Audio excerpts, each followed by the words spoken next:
Anne Hidalgo, bonjour. Bonjour Jean-Jacques Bourdin. Maire de Paris, candidate à la présidentielle. J'ai écouté ce que vous avez dit ce week-end. Je suis là devant vous et j'irai jusqu'au bout. Donc vous dites la même chose ce matin, j'imagine. Oui. Je suis là devant vous et j'irai jusqu'au bout. Devant vous, Jean-Jacques Bourdin. Alors, Jean-Luc Mélenchon dit elle n'a rien à dire. Et Arnaud Montebourg ajoute, ça fait 3 fois qu'elle lance sa campagne. Pourquoi êtes-vous obligé de répéter sans cesse que vous irez jusqu'au bout ?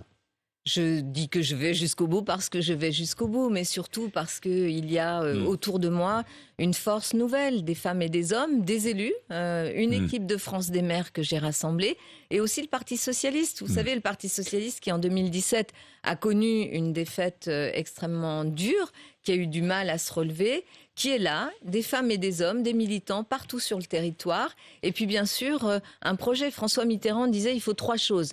Un candidat, en l'occurrence une candidate, un projet, nous sommes en train d'y travailler, mais j'ai donné une orientation qui est celle vraiment de prendre en considération la vie de nos concitoyens, de partir de leur vie réelle, le travail, l'humain, le travail, la santé, l'école, ce qui fait nos vies et sur lesquelles on doit s'améliorer. Et puis la 3e chose que disait François Mitterrand, il faut une organisation politique. Et moi j'ai passé 1 an à bâtir cette organisation politique qui s'appuie à la fois sur cette équipe de France des maires, mais aussi sur ce Parti socialiste et ses militants, ces femmes et ces hommes répartis sur tout le territoire. Bien, et là, nous partons à la reconquête. Bien. Reconquête, j'en connais un qui parle de remontada, lui. Oui, d'accord. Je ne vais pas commenter, vous savez. Oui, il y en a marre, passons à autre des chose. Phrases et des machins. Les gens s'en fichent de ça, mais alors à un point. Bon, alors ne parlons pas de cela. Je reviendrai sur la situation politique. Oui. Je reviendrai sur l'écologie aussi, mais je voudrais commencer avec l'humain et avec l'actualité. Les hôpitaux. Les hôpitaux manquent de bras, manquent de personnel en France. Que proposez-vous ? Que faire ? J'étais hier à Saint-Vallier, dans la Drôme, dans un hôpital qui va fermer, un hôpital qui est sur un territoire où 60 000 personnes potentiellement peuvent y accéder. Et il va fermer parce qu'il n'y a pas assez de médecins. Je suis à leur côté, je leur dis, et je vais interpeller le Premier ministre sur cet hôpital dès aujourd'hui, parce que c'est très révélateur de ce qui se passe partout en France. Les choses n'ont pas été anticipées. On l'a vu, avant le Covid, les hospitaliers étaient engagés dans un mouvement social pour dire « ça suffit, on n'y arrive pas, on n'est pas assez nombreux et il faut qu'il y ait des conditions de travail plus favorables pour qu'on puisse soigner les Françaises et les Français. » C'est essentiel, la santé, et l'hôpital public, c'est essentiel. Le gouvernement, ensuite, a fait un Grenelle ou un Ségur, de la santé. Ségur de la santé, oui. Les hospitaliers nous ont montré, tous les médecins libéraux aussi nous ont montré pendant le Covid qu'ils étaient là, qu'ils avaient dans l'abnégation permis au pays de tenir.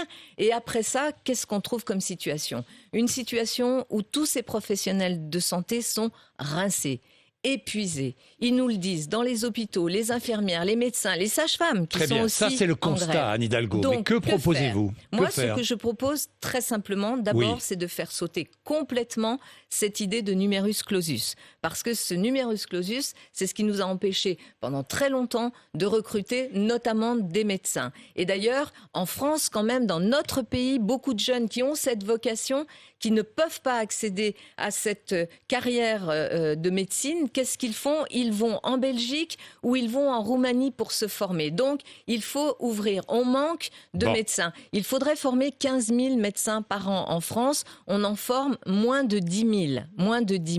Donc, déjà... Première mesure. Ensuite, travailler sur les conditions de travail et sur les salaires de tous ces soignants. Parce que, vous savez, je préside aussi le conseil de surveillance de la PHP. Je suis très investie sur les questions de santé et sur les questions d'hôpital. Et qu'est-ce qu'on voit ? Qu'aujourd'hui, les carrières ne sont plus attractives parce que c'est trop dur de travailler à l'hôpital. C'est ce que nous disent toutes les infirmières, tous les personnels soignants, tous les médecins. et les sages-femmes aussi. Même c'est si trop dur de travailler. Des augmentations ont été décidées après le Ségur de la santé. Mais qui sont en fait, qui sont bien sûr bonnes à prendre, mais qui ne sont qu'une rustine vous voulez sur donc un problème plus global. Augmenter les salaires, recruter des médecins. Recruter. Vous voulez aussi fermer les ARS. Alors, fermer les ARS, il faut remplacer les ARS. Aujourd'hui, ça ne sert à rien. À quoi sert 8700 emplois quand même dans les ARS. On ne va pas licencier les gens des ARS, mais il faut qu'il y ait une vraie coordination sur les territoires, ce que ne font pas les ARS.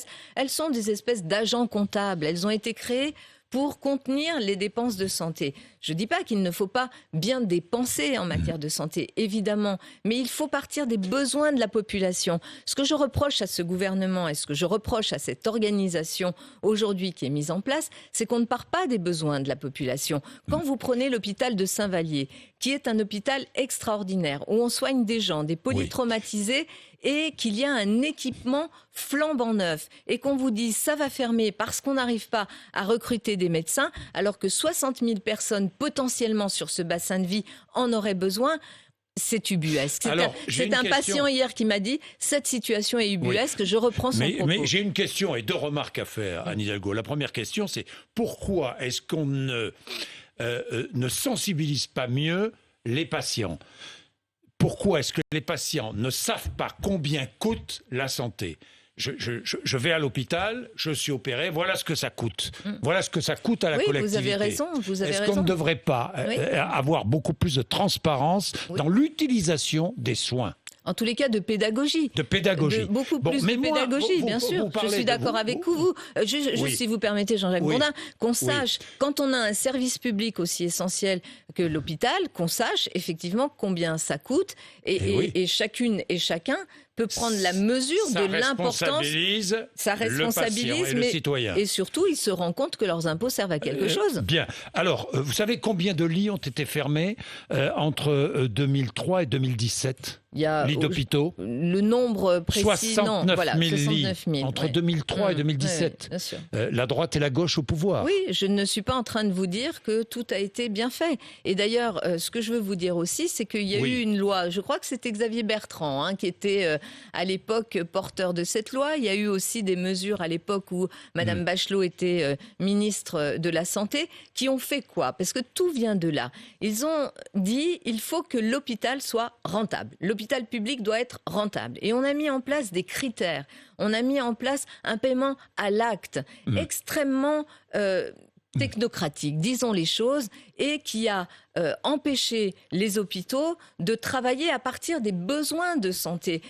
Vous savez, dans un système de santé, dans un pays comme le nôtre, on a besoin d'un hôpital public très fort. Et autour de l'hôpital public, sur chaque territoire, doivent exister, bien sûr, des cliniques privées, des médecins libéraux, des spécialistes, des infirmières libérales, des établissements, des maisons de santé. J'en ai visité une hier aussi, qui permet, par exemple, aux médecins libéraux de se retrouver dans ces maisons de santé et d'apporter à un territoire, à une population qui vieillit. Jean-Jacques Bourdin, la population française vieillit.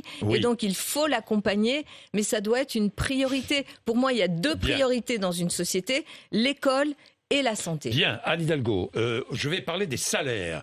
Vous proposez une hausse du SMIC de 10 à 15%. Ça fait à peu près 150 €. Que faites-vous des salaires qui sont au-dessus du SMIC ? Vous les augmentez aussi ? D'abord, je proposerais surtout une grande négociation salariale qui doit s'occuper de tous les salaires, qui doit s'occuper de tous les secteurs. C'est bien beau d'augmenter le SMIC, mais celui qui gagne 1 800 € par mois... J'ai toujours dit que c'est du ressort de l'État, des pouvoirs publics, d'augmenter le SMIC, mais je le ferai d'abord après une grande concertation avec les partenaires sociaux. Encore faut-il que les entreprises puissent augmenter les salariés de 10 à 15%. Oui, je suis profondément social-démocrate et dans la social-démocratie, il y a les idées, mais il y a aussi la méthode. Et ma méthode, c'est la démocratie sociale, c'est la négociation. C'est faire en sorte que les syndicats puissent vraiment jouer leur rôle et qu'ils puissent se saisir avec les organisations patronales d'une grande négociation sur les salaires. Et bien sûr, une augmentation du SMIC. Donc comment peut-on dire, je vais augmenter le SMIC de 10 à 15% avant même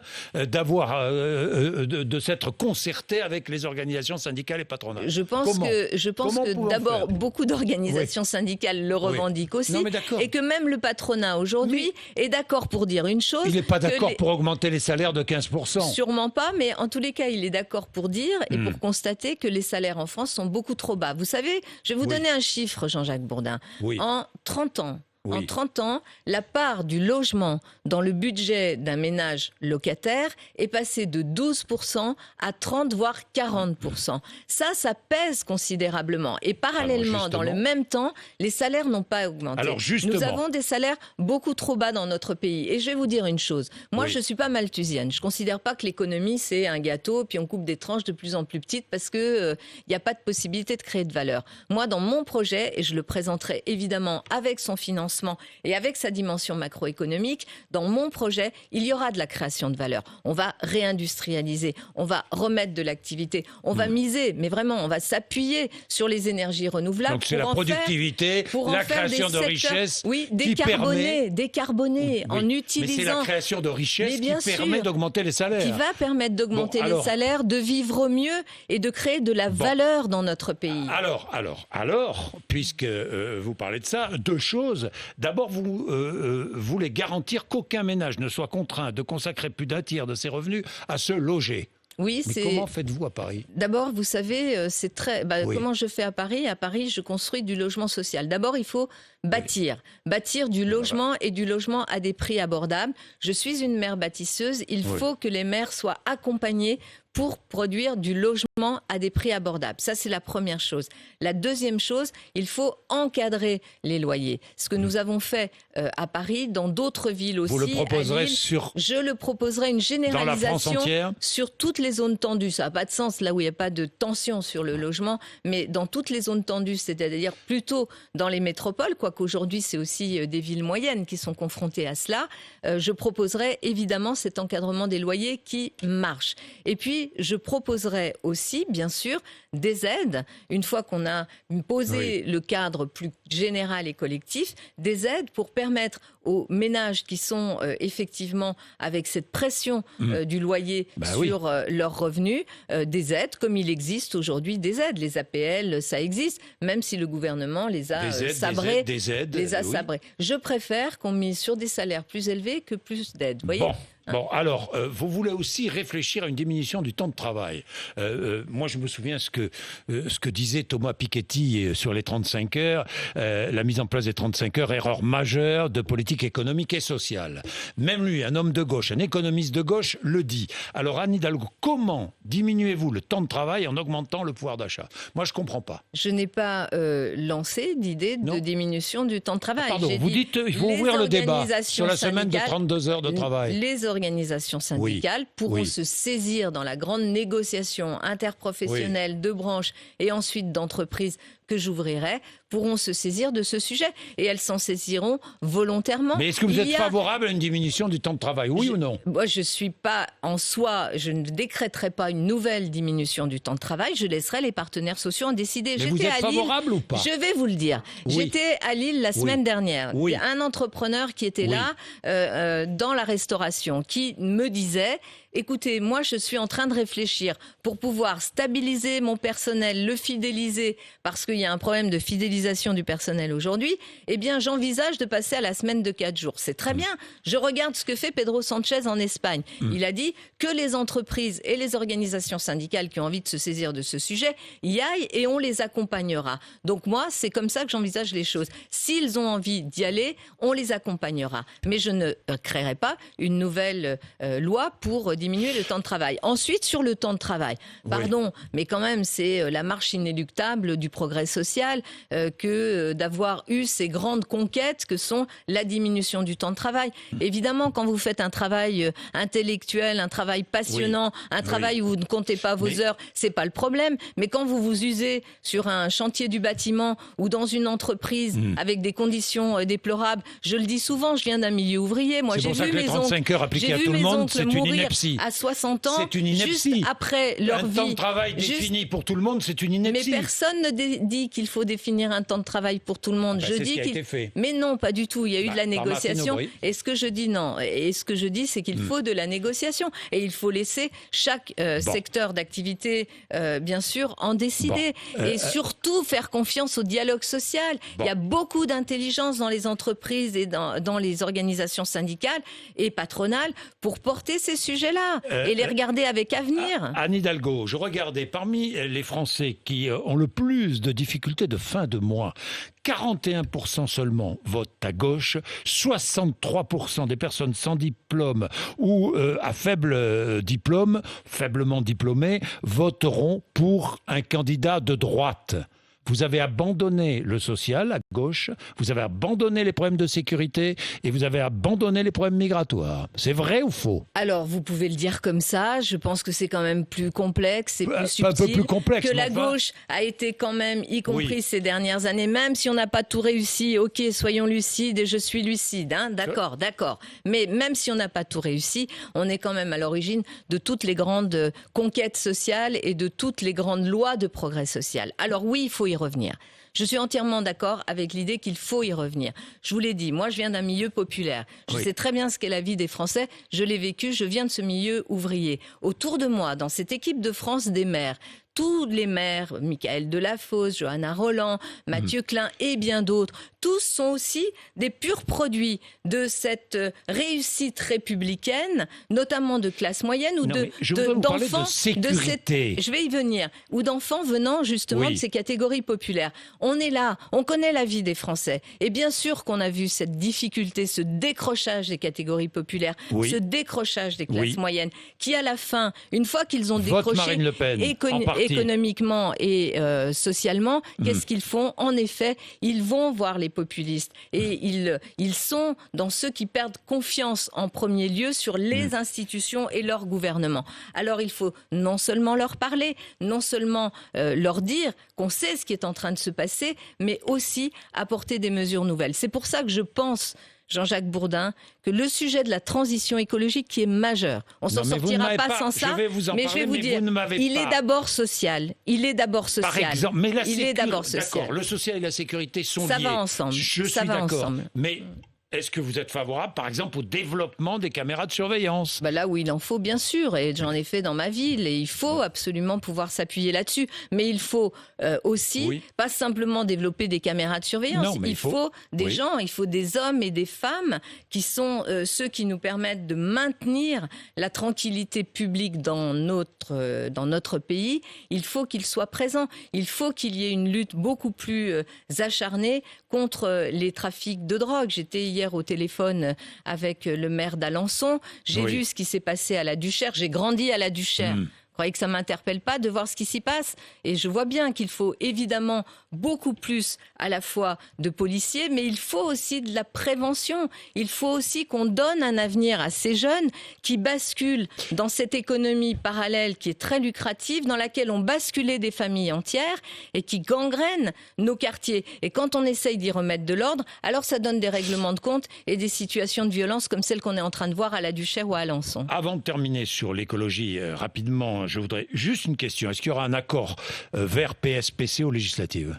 Ça, on verra. D'abord, on va avancer, on a des choses à porter. On a des différences, on a des points communs. Mais je pense, je vous le dis, Jean-Jacques Bourdin, ce que je porte là, en vous disant que la transition écologique, on va la réussir. Mais pour la réussir, c'est d'abord avec des mesures sociales qui font que les classes moyennes et les catégories populaires ne restent pas de côté. Je suis la seule à porter cette proposition-là. Pas de décroissance. Non, il faut bien sûr une autre économie décarbonée. Il faut s'appuyer sur le nucléaire. Il faut s'appuyer sur le nucléaire. Il faut le maintenir. Et je considère que le rapport RTE qui a été présenté contient des hypothèses très intéressantes. En tous les cas, c'est un travail sérieux sur lequel je veux m'appuyer. Je suis dans cette idée qu'il faut maintenir le nucléaire aussi longtemps qu'on n'aura pas fait monter rapidement évidemment les énergies renouvelables, mais qu'il faut miser, je suis en désaccord avec le président de la République sur la construction de nouveaux EPR ou de petites centrales qui d'ailleurs ne verront pas le jour. Enfin,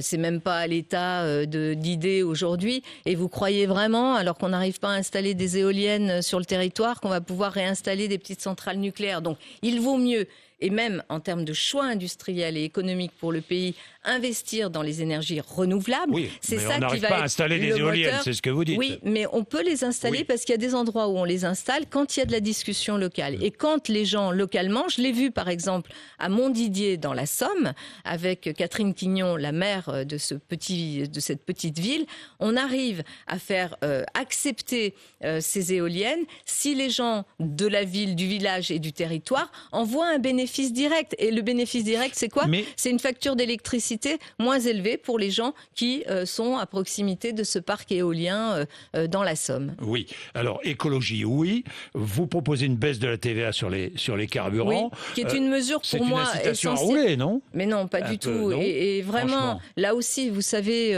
en 2030, il n'y aura plus de véhicules thermiques. On est en train de sortir, et tant mieux, et rapidement, et plus rapidement que prévu, du pétrole et de l'essence. Mais là, il y a une situation particulière. Là aussi, j'ai un désaccord. Quand j'entends mes collègues ou mes partenaires verts dire qu'il faut augmenter le prix de l'essence, mais non, enfin, là, il faut baisser la TVA à 5,5. Les gens qui ont besoin de prendre leur véhicule parce qu'il n'y a pas de transport en commun, parce qu'on ne les a pas aidés à avoir des solutions de remplacement et parce que la voiture électrique est beaucoup trop chère et qu'on n'a pas encore électrifié le pays, eh bien, il faut absolument que ces gens-là puissent aller travailler. C'est une situation exceptionnelle, donc il faut une mesure exceptionnelle de baisse de la TVA et d'ailleurs qui ne remet en rien en cause la sortie du carbone puisque les constructeurs, ça y est, ils ont compris qu'il n'y aurait plus de véhicules thermiques et à partir de 2030, il n'y en aura plus de véhicules neufs sur le marché. Je voudrais 30 secondes. Parce que je ne veux pas les oublier, les victimes de la rue de Trévise. Bien sûr. Est-ce que vous allez signer l'accord cadre? Bien sûr. Vous avez provisionné 20 millions d'euros. Est-ce que vous allez signer cet accord permettant l'indemnisation? Évidemment, et c'est fait pour ça d'ailleurs. Vous allez le signer quand? Là, dès que possible. Non, mais attendez, ça veut rien dire. Mais si, ça veut. Écoutez, Jean-Jacques Bourdin, vous savez très bien que cet argent-là, c'est pas le mien, c'est l'argent d'une collectivité et qu'on n'engage pas de l'argent public simplement parce que je suis à votre micro pour faire bien à votre micro. Mais évidemment, avant la fin de l'année, vous savez, il nous restait une question juridique à trancher. Le Premier ministre l'a tranché. J'ai attendu 1 an sa réponse, quand même, un an, sa réponse du Premier ministre. Dès que j'ai eu la réponse, j'ai immédiatement agi en créant ce fonds. Et ce fonds, il est destiné à quoi? Pas à faire joli sur une étagère, à venir indemniser les personnes.